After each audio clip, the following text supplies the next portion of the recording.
Hello guys, and welcome back to Cherry Hills. This is episode number 8, and we will be picking up grass today. So we're in our Challenger, running around here with our forage wagon, collecting grass. We've got our hired hand, our new farm boss, if you will, that we hope to take over the other farm next year. He's working in the BGA, leveling our grass into the bunker. So we are going to see if we can get how much of this grass we can get picked up today. And we're going to be a little bit out of character probably, because I just want to just feel like chatting a little bit about just random topics. First off, I'd like to know in the comments what you all think. Did you like Did you like me doing those kind of time-lapse things in the last 2 episodes? I kind of was experimenting a little bit outside of what I normally do on episodes, and I just wanted to know if you all enjoy those segments. If you don't like those segments, just give me some feedback if it's something that I should continue to do every so often. Those 2 episodes are kind of the one yesterday, where our last time, where we were just fertilizing the field. I could have probably cut a bunch of that out and just talked about starting the fertilization and maybe showing the end. But I wanted to play a little bit and pretend that we had a little drone that we were using to fly around and using on the farm. So I just enabled flight mode and just kind of flew around the field and did things that I thought people with drones would do. And then in the Big M episode, where we mowed the grass, it's kind of boring just to mow grass. So I just was trying to liven it up a little bit. And to some degree, I like watching episodes that are videos that have some use of time lapse in them, just to break up the monotony a little bit. So let me know what you think. If you don't like it, that's fine. We won't do much of it anymore. If you do like it, then I'll just If you do like it, then maybe I'll try to incorporate it a little bit more in the videos that we put out. So I wanted to tell you I had quite the problems in getting set up for this episode. This is the very first time, believe it, in probably I messed with the BGA bunker very, very briefly in Goldcrest Valley. We're doing a good job picking that up. So I messed with the BGA bunker very briefly in Goldcrest Valley, and I quickly came to the realization that leveling was not my thing. I could not figure out how to use the leveler whatsoever. I also figured out that it was going to take a massive amount of time to do anything with the bunker, and that was before I really knew what courseplay was. So I was kind of using GPS or just manually driving like I am right now. So I was kind of like, well, what can I do without using these bunkers? So that's when I found the GTX Mods fermentation silo, and it was like a marriage made in heaven. I could get my silage, I could just dump grass in there and let the thing go to town. I didn't have to spend countless hours trying to figure out how to level the bunker. I didn't have to cover it. I didn't have to ferment it. I just I dumped grass overnight. I had silage in the morning. So that was what could be better. So so that's what I did, and that's what I've been doing on pretty much every map that I've ever played since. And I am very soon to break the 1,000 hours of farm sim. So I've been doing a whole lot of dumping it in the fermentation silo. So for this series, I thought, what the heck, let's use Courseplay. I knew Courseplay had added a bunker leveling feature. So I'm like, what the heck, let's use Courseplay, and let's just play in the bunkers once and see how it goes. you know, if I really didn't want to use the leveler, well, if I can let Courseplay do the leveling and it actually works fairly good, then let's do leveling and just see how it works. So that's what we're doing.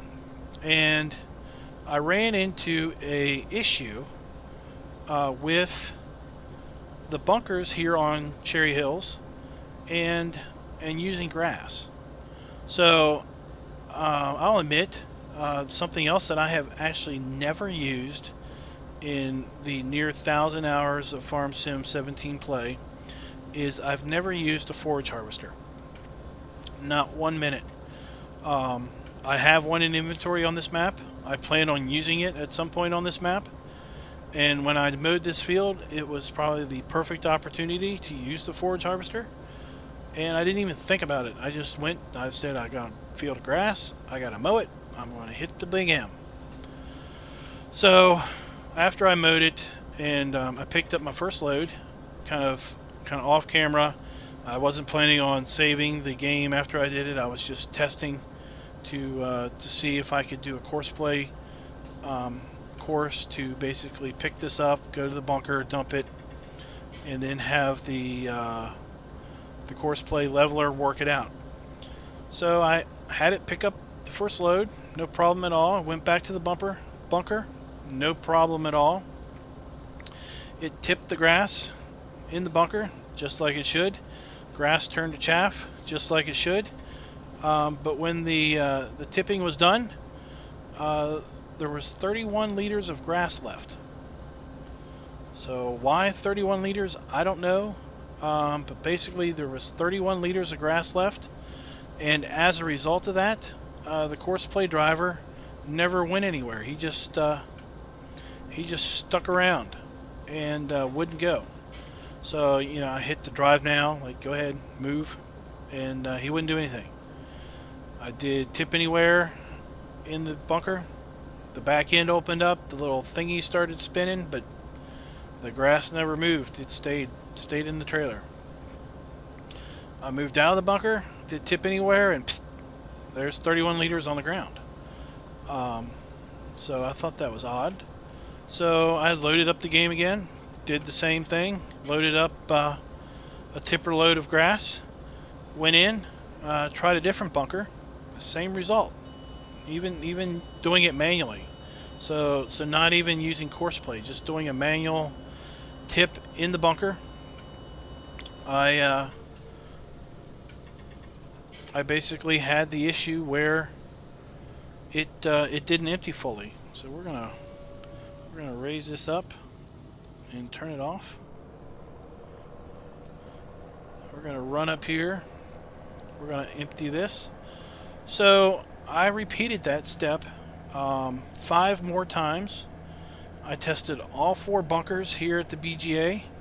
I tested the one BGA or chaff bunker, silage bunker down at the main farm, and every single one of them would leave 31 liters of grass left in the trailer. I have no idea why. I'm a little curious if anyone else has ever run into that.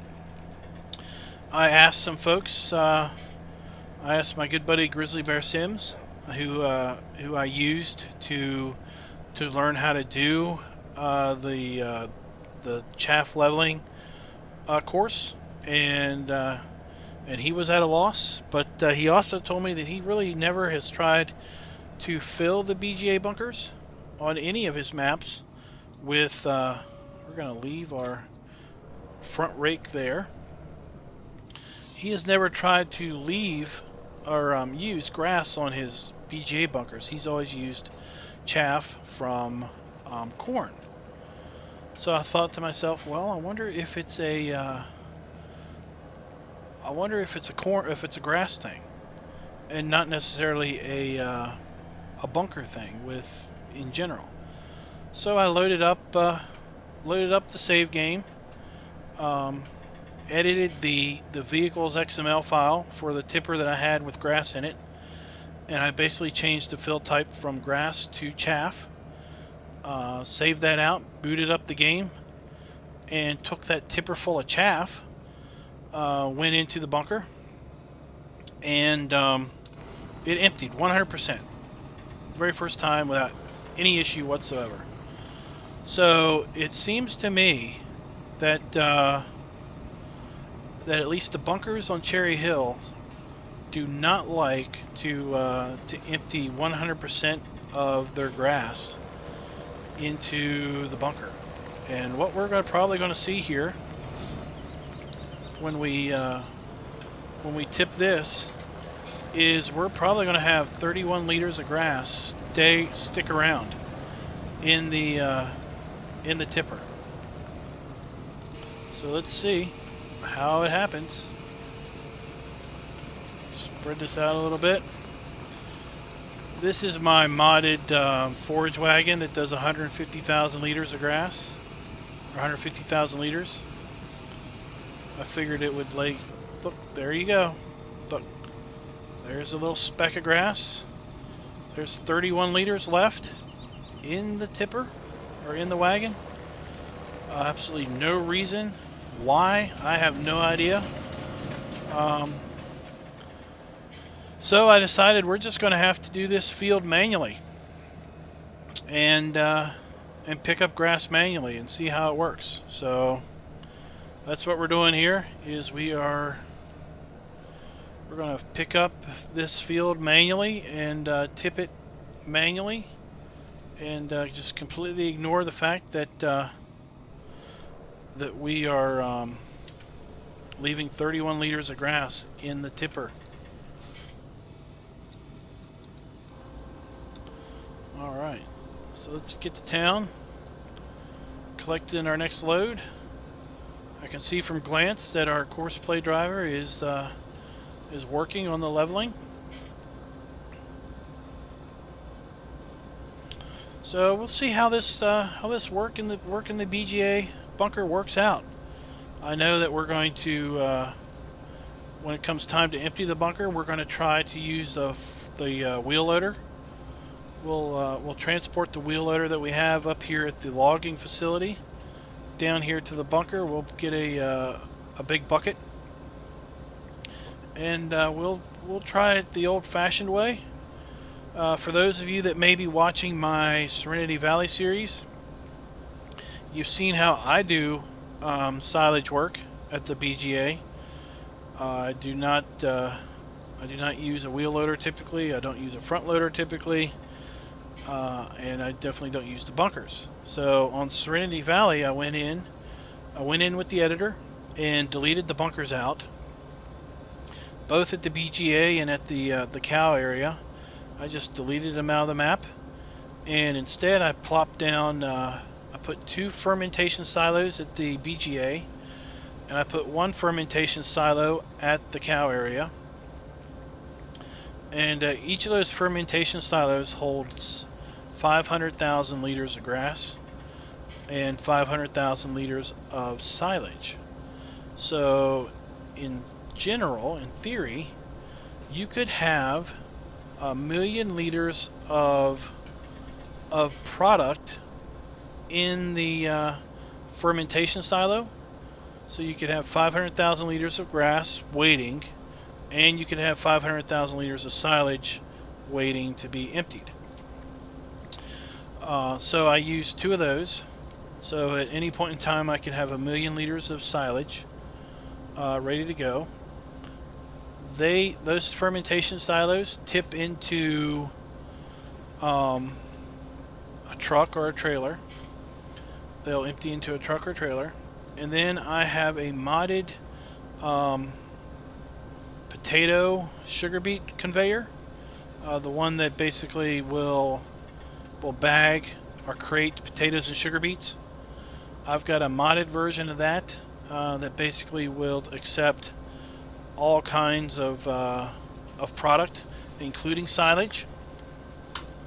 And I use it and a regular conveyor belt to unload the tipper into the Silo King. So I tip from this trailer into the modded conveyor belt, and then that dumps onto the standard in-game conveyor belt, that then dumps it in the Silo King, and that's how I basically sell silage on pretty much any map that I play. That's how I do it. But like I said, on this map, I thought, well, let's try to do it the game way. Let's try to do it the way the game wants us to do it, and see how that goes. So that's what we're going to do. We're going to try to do silage the way the game wants us to do it, and we'll just see how that works. Worst thing goes is I don't like it, and I go back to how I do things. I don't think there's a best way other than it works, and we can sell our silage at a decent price. So that's what we plan on doing. I was really hoping to set this up so it would automate, because my plan on this, there goes our train. So my plan was to kind of follow the courseplay guy around one time to pick up one load of grass, and then we would ride with him back up to the bunker. We would hop off and basically watch him tip into the bunker, and then we would hang out at the bunker and watch the courseplay guy do his leveling, basically for a bit until the courseplay driver came back with his load of grass, his second load of grass. And at that point, I was going to jump in our AR truck and pick up manure, because we've got a fair amount of manure now, and get the rest of those greenhouses up and running. And then once we did that, I was going to look at the fertilizer plants and see where they were with respect to putting fertilizer in our silos at the farm. So we're not going to be able to do that. We're just going to have to pick up grass the old-fashioned way. I really like these front rakes. These are the Nadell butterfly rakes, I guess you call them. I like these because it helps narrow the windrow a little bit. You don't have to be right on smack dab on the windrow. And let's see if we can drive out a cab a little bit. So you see, we don't have to be right smack dab on the windrow. We can pick that up. It helps with respect. It helps with respect to the turns, because it helps narrow it up so that the forage wagon has a better chance of picking the grass up or the straw up or whatever on turns. So this is what I typically use as a setup when collecting grass or straw off of a field. And I usually, once I have a load full, I'll drop the rake in the field, because there's no reason to drive it around. No reason to fold it up, because then it's kind of in your sight line. So we're not going to make another trip down the field, because we won't get very far before we have to turn around. We're just going to get lined up, and then we're going to stop here.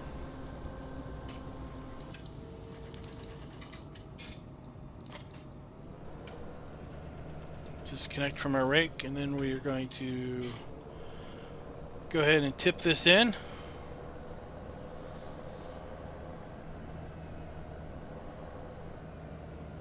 So we'll have to see how much grass we collect. We're at 19 minutes. We're obviously not going to get this whole field picked up in this video.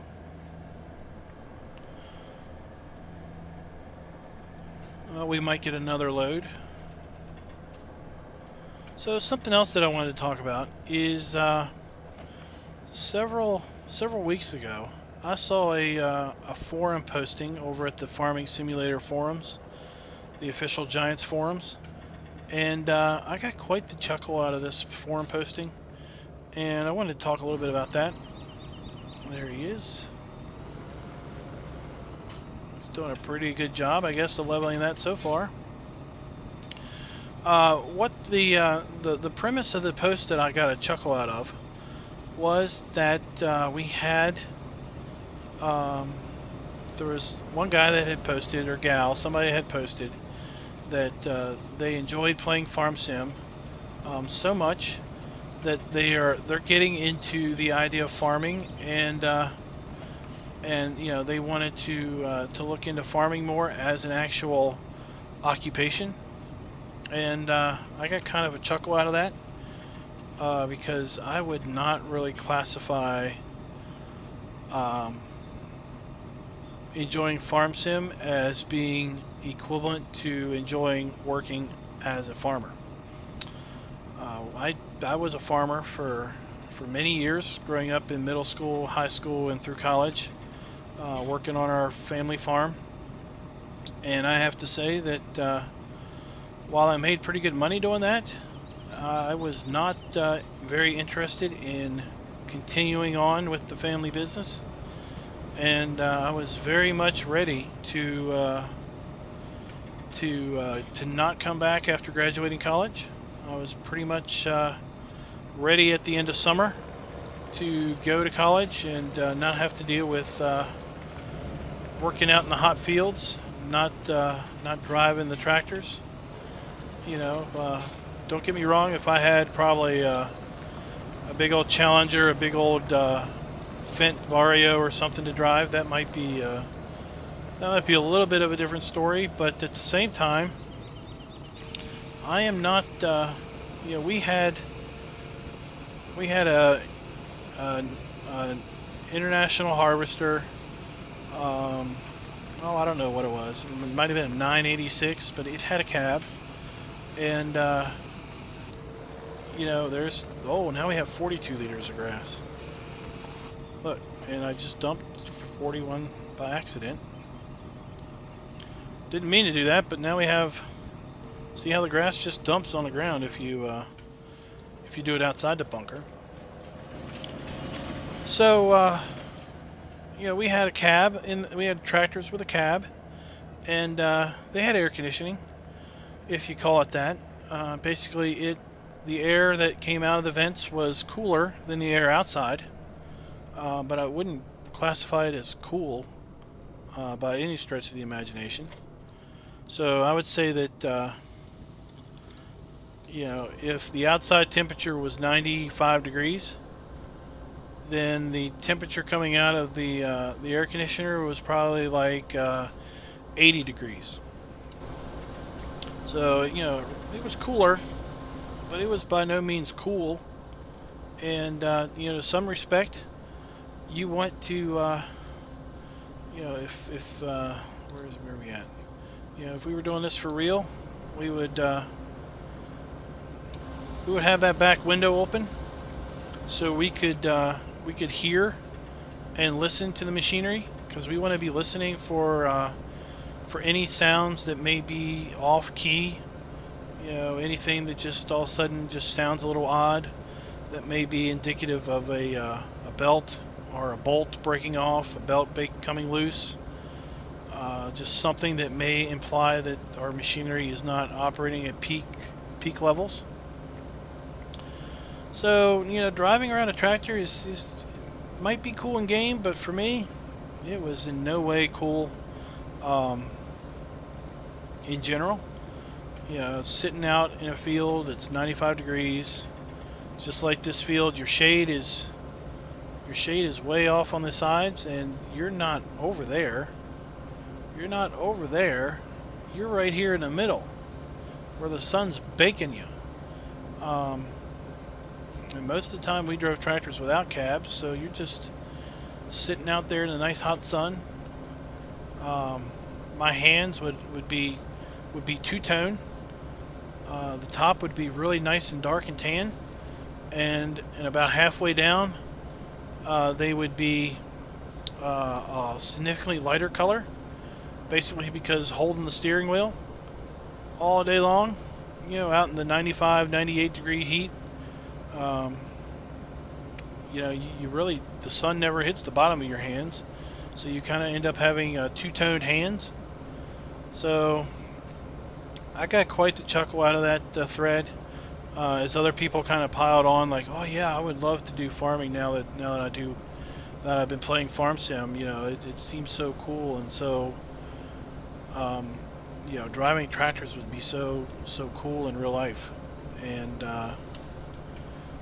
I get a chuckle out of that, because I think if you only knew that it's not that cool, people. It's kind of hot all the time and dirty. You know, these tractors get dirty on the inside, and darn right, that's right, because you're probably driving around with windows open. You might be driving around with the doors open. Farming's dirty, dusty work, and it's hot pretty much all the time. If it's not hot, then there's probably not a lot of farming to be done. So I kind of got a chuckle out of that. I don't know what you all think, but I do enjoy Farm Sim because I find it relaxing. It's not that I think back at my youth and driving tractors around the field. It's more or less it's not something I have to much think about. It's just more or less you just get in a tractor and you drive around the field and you mow grass, and then you pick up grass, and then you do this. There's always something to do, but there's really not a lot of real stresses going on with respect to Farm Sim. I mean, if for some reason you don't get around to harvesting a crop and it withers, well, you know, it withered. What are you out? You're not really out much. You're out some fake money that you could have had. You kind of wasted, I don't know, some effort in prepping the field and doing all that. But it's not nearly like the stresses of real life farming, where you know, you could have a severe storm come in and wipe out your entire summer's work in damage due to storms. You know, you might you're not going to find yourself out in the middle of a field with a broken down tractor and no real way to fix it and no real way to get back to the farm other than to huff it.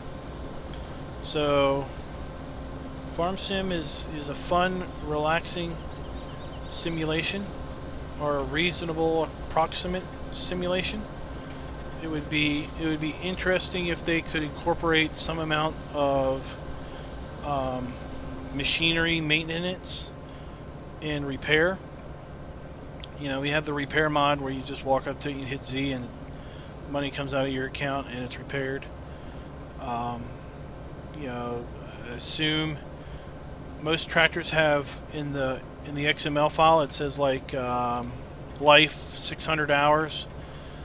I can fathom having a tractor that has 600 hours, but I guess in theory, maybe if you have one at 600 hours, maybe it stops working. I don't know. But that's in the XML code. But it'd be cool if you just randomly had breakdowns. If you had to, you know, before you used this rake, if you had to go around and grease it up with a handheld grease gun.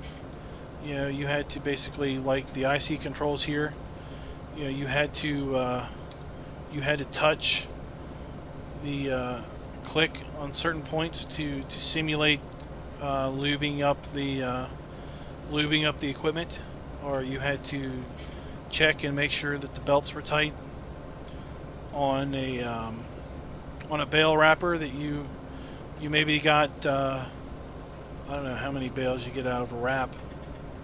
Out of a roll of wrap, but maybe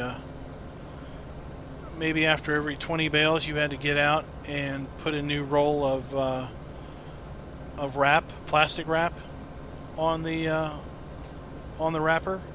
You know, that would be cool, and that should be something that hopefully they'll implement at some point. Maybe in FS19, maybe cattle and crops will have that type of immersion.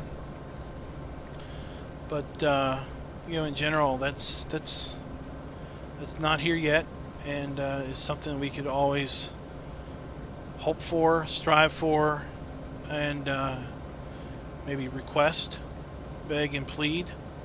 It'd be cool if we had to check the tire pressures. You know, maybe we have a wagon, a forage wagon that maybe we used a bit hard in the past, and as a result of its hard use, we've got to replace the tire. I don't know, you know, I don't think you would actually go in and have to take the lug nuts off of a tire, but maybe, you know, you hook up to the implement and it wouldn't move because you would say, you know, you got a flat tire, you need to get your compressor out and bring it over and pump up the tire. And you know, if there was some element like that, that would be pretty neat. So I'm going to finish up this field, and when we come back for episode 9, we will have a bunker. I don't know how full it will be, but we'll have a bunker with grass in it. We'll have it fermenting, and we'll go from there. So until next time, guys, happy farming.